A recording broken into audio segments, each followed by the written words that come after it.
नमस्कार, हिमाचल अभी से मैं दिव्या। पेश हैं अब तक के मुख्य समाचार।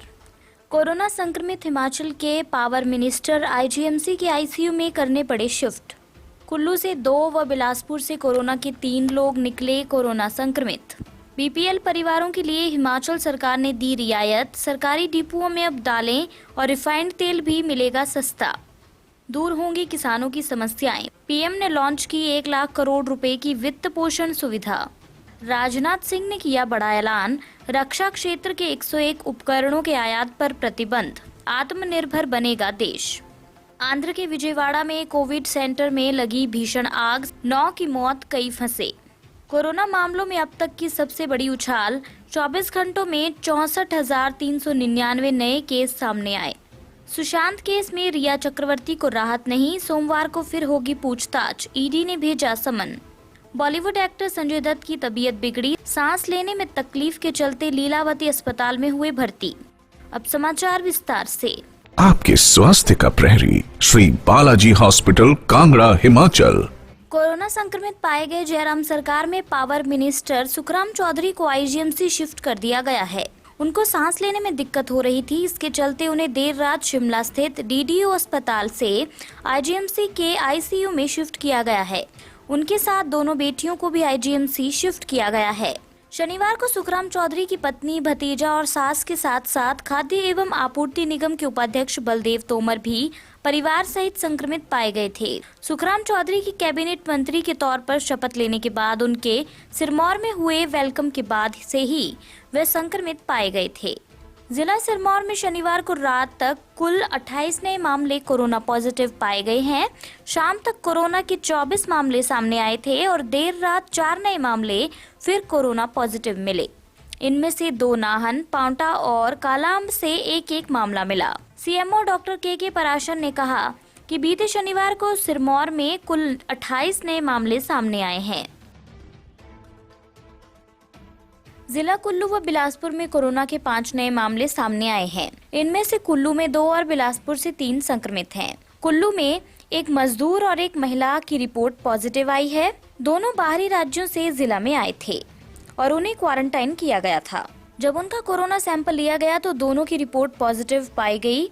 एसपी कुल्लू गौरव सिंह ने बताया कि नग्गर में बागवानी कार्य करने के लिए पहुंचे एक मजदूर की रिपोर्ट पॉजिटिव आई है और जिला के निर्मंड क्षेत्र में बाहरी राज्यों से आई एक महिला की रिपोर्ट भी पॉजिटिव आई है।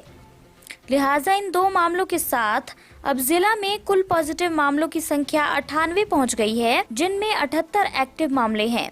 उधर बिलासपुर में देर रात कोरोना के 3 पॉजिटिव मामले सामने आए हैं, जिनमें से 2 लोग संक्रमित होम क्वारंटाइन थे। बीपीएल परिवारों के लिए हिमाचल की जयराम सरकार राहत भरी खबर लेकर आ रही है। सरकार ने इन परिवारों को सरकारी सस्ते राशन के डिपुओं में रियायत देने की तरफ कदम बढ़ाए हैं। इसके तहत प्रदेश के 6 लाख बीपीएल परिवारों को डिपुओं में अब दालें और रिफाइंड तेल सस्ता मिलेगा। इससे पहले अभी तक एपीएल और बीपीएल परिवारों को दालें और तेल एक ही दाम पर मिलते थे। सिर्फ चावल, आटा और चीनी एपीएल से सस्ती मिलती थी। बीते दिनों कैबिनेट के फैसले के बाद जयराम सरकार ने बीपीएल परिवारों के लिए एपीएल लोगों की अपेक्षा सभी खाद्य वस्तुएं सस्ती कर दी। डिपो में इसकी सप्लाई पहुंच गई है। प्रदेश के सभी राशन कार्ड उपभोक्ताओं को अभी 2 लीटर सरसों तेल मिल रहा था। सरकार ने एपीएल और बीपीएल के लिए इसका दाम 88 रुपए तय किया है, लेकिन अब उपभोक्ताओं को 1 लीटर रिफाइंड और 1 लीटर सरसों तेल मिलेगा। सरसों के तेल का दाम एपीएल और बीपीएल के लिए समान रहेगा, जबकि बीपीएल को रिफाइंड तेल 78 रुपए प्रति लीटर और एपीएल को 83 रुपए प्रति लीटर मिलेगा। पीएम नरेंद्र मोदी ने वीडियो कॉन्फ्रेंसिंग के माध्यम से कृषि इंफ्रास्ट्रक्चर फंड के तहत 1 लाख करोड़ रुपए की वित्त पोषण सुविधा को लॉन्च किया। जुलाई में कृषि आधारभूत ढांचे के लिए सरकार ने रियायती ऋण का विस्तार करने के लिए 1 लाख करोड़ के कोष के साथ कृषि इंफ्रास्ट्रक्चर फंड की स्थापना को मंजूरी दी थी। उन्होंने कहा कि इस कार्यक्रम में पीएम किसान योजना के अंतर्गत सहायता राशि की 6ठी किस्त भी जारी की जाएगी। 8.5 करोड़ किसानों के खातों में 17,000 करोड़ रुपए ट्रांसफर किए जाएंगे। कोविड-19 महामारी के दौरान ये योजना किसानों के लिए बहुत मददगार साबित हो रही है। कृषि इंफ्रास्ट्रक्चर फंड कोरोना वायरस महामारी से निपटने के लिए वित्त मंत्री निर्मला सीतारमण द्वारा पेश किए गए 20 लाख करोड़ रुपए के प्रोत्साहन पैकेज का हिस्सा है। भारत और चीन के बीच LAC पर चल रहे तनाव के बीच रक्षा मंत्री राजनाथ सिंह ने महत्वपूर्ण घोषणा की है। उन्होंने ट्वीट करते हुए कहा कि रक्षा मंत्रालय अब आत्मनिर्भर पहल की दिशा में एक बड़ा कदम बढ़ाने के लिए तैयार है। उन्होंने कहा कि रक्षा उत्पादन के स्वदेशीकरण को बढ़ावा देने के लिए MOD 101 उपकरणों का देश में उत्पादन करेगा, यानी इनका अब आयात नहीं होगा, जिस पर रोक लग गई है। रक्षा मंत्रालय ने 101 वस्तुओं की एक सूची तैयार की है, जिसके लिए आयात पर अब रोक लगेगी, यानी ये उपकरण अब भारत में बनेंगे। रक्षा मंत्री ने कहा कि ये रक्षा क्षेत्र में आत्मनिर्भरता की दिशा में एक बड़ा कदम है।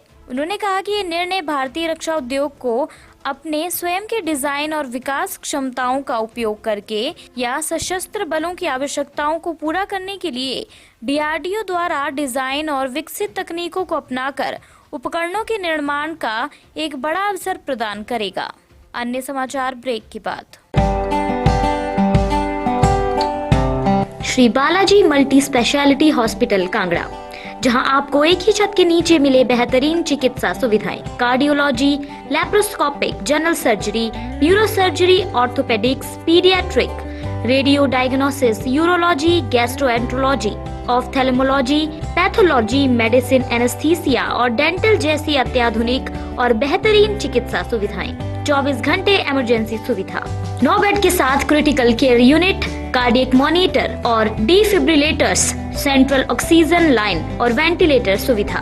हिमाचल प्रदेश के सबसे बड़े निजी स्वास्थ्य सेवा प्रदाताओं में से एक Shri Balaji multi speciality hospital Kangra राष्ट्रीय स्वास्थ्य बीमा योजना के साथ सूचीबद्ध Shri Balaji multi speciality hospital Kangra BPL परिवारों के लिए अस्पताल में कैशलेस भर्ती होने के साथ ही ECH की भी सुविधा।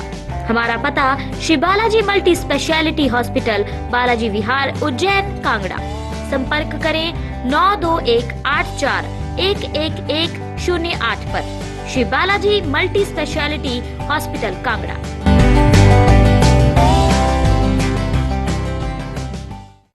आंध्र प्रदेश के विजयवाड़ा से संडे की सुबह बड़ी खबर सामने आ रही है।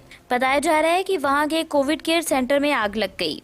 इस घटना में अब तक 9 लोगों के मरने की खबर सामने आई है। मौके पर राहत कार्यों के लिए फायर ब्रिगेड की गाड़ियां पहुंची हैं और वहां बचाव कार्य किया जा रहा है। आगजनी का यह हादसा होटल स्वर्ण पैलेस में हुआ है, जिसे कोविड सेंटर के रूप में तब्दील कर दिया गया था। आग लगने के बाद होटल में हड़कंप मच गया। तुरंत ही पुलिस और फायर ब्रिगेड को इसकी सूचना दी गई।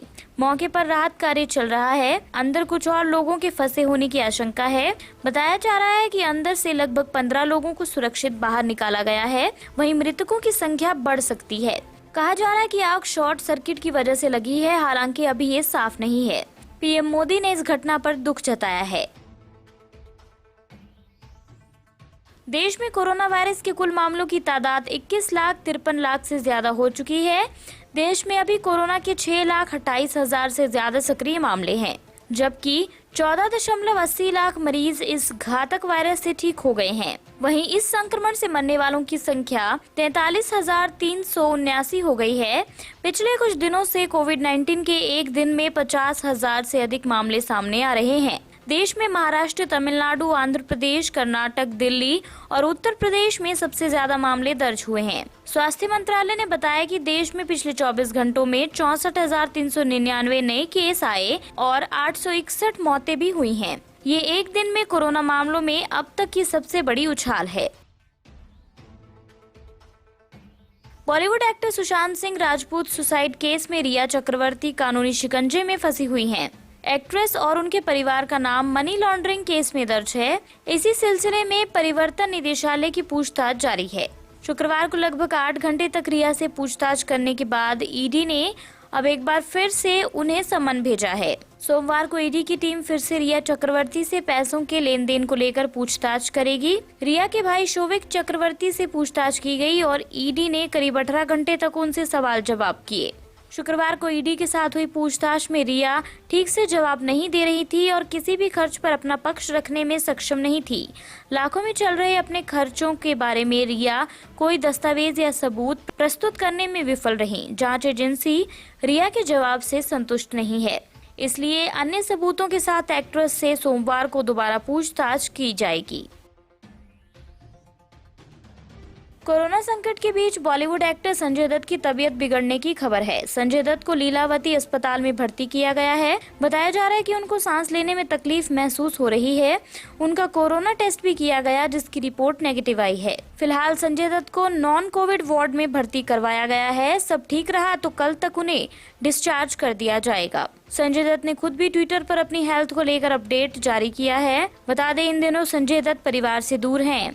लॉकडाउन के समय से ही मान्यता दोनों बच्चों शहरान व इकरा के साथ दुबई में है और वहां से वापस नहीं आ पाई हैं। इसी के साथ ये बुलेटिन यहीं समाप्त होता है। अगला रेडियो बुलेटिन सुनिए शाम 7:30 बजे। तब तक के लिए नमस्कार। आपके स्वास्थ्य का प्रहरी श्री बालाजी हॉस्पिटल, कांगड़ा, हिमाचल।